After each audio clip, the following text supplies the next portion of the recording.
حسین کے 4 بھائی تھے کربلا میں. کتنے؟ بول کے بتائیں. حضرت علی کے 4 بیٹے. عباس بن علی، جن کو حضرت عباس کہا جاتا ہے نا، علمدار، یہ حضرت علی کی دوسری زوجہ میں سے. عباس بن علی بھی تھے اور ابو بکر بن علی بھی تھے، عمر بن علی بھی تھے، عثمان بن، یہ حضرت علی کے بچوں کے نام ہیں. یہ آپ کے شہزادے امام حسین کے ساتھ شہید ہوئے. ان کا نام صرف اس لیے نہیں لیا جاتا کہ ان کے نام خلفائے ثلاثہ کے نام پہ، حضرت علی نے اپنے یاروں کے نام پہ رکھا ہے تو تم نے کربلا کے میدان سے خارج کر دیا. یہ تینوں شہزادے حضرت جناب سیدنا امام حسین کے ساتھ تھے، یہ بھی شہید ہوئے. حضرت جناب زینب امام حسین کی سگی بہن ہے. ان کے 2 بچے تھے، اون و محمد. جب امام حسین میدان میں جانے لگے تو جناب زینب بچوں سے کہنے لگی، نہ پہلے بھائی نہیں جائے گا، پہلے بھانجے جائیں گے. 2 بچے شہید ہوئے. حضرت قاسم بن حسن امام حسن کے بیٹے تھے. وہ جب میدان میں جانے لگے تو امام حسین نے کہا، نہیں بھائی تو نہیں جائے گا، تو میرے بھائی کی نشانی ہے، میں جاؤں گا. تو حضرت قاسم بن حسن نے ایک تعویذ کھول کے دیا کہ ابا جی میرے والد نے کہا تھا جب بڑی مشکل آ جائے تو تعویذ کھول کے دیکھنا. تو آج بڑی مشکل آئی ہے تو میں نے تعویذ کھولا ہے، تو یہ دیکھیں کیا لکھا ہے.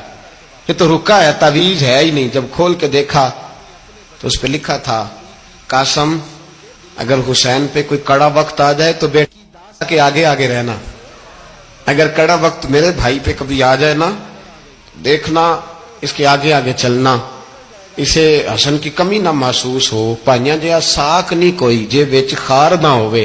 سیدنا امام حسین پہلی دفعہ کربلا میں اس وقت روئے جب یہ رکا.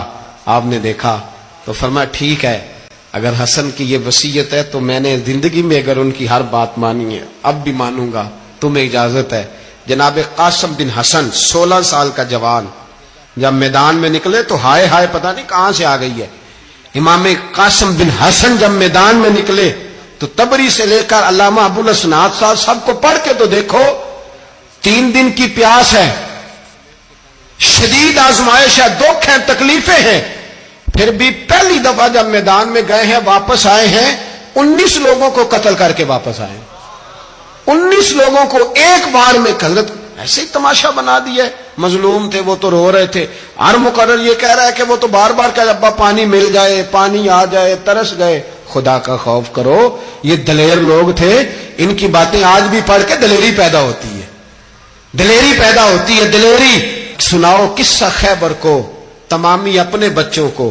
علی کی داستان سن کے دلوں سے ڈر نکلتا ہے.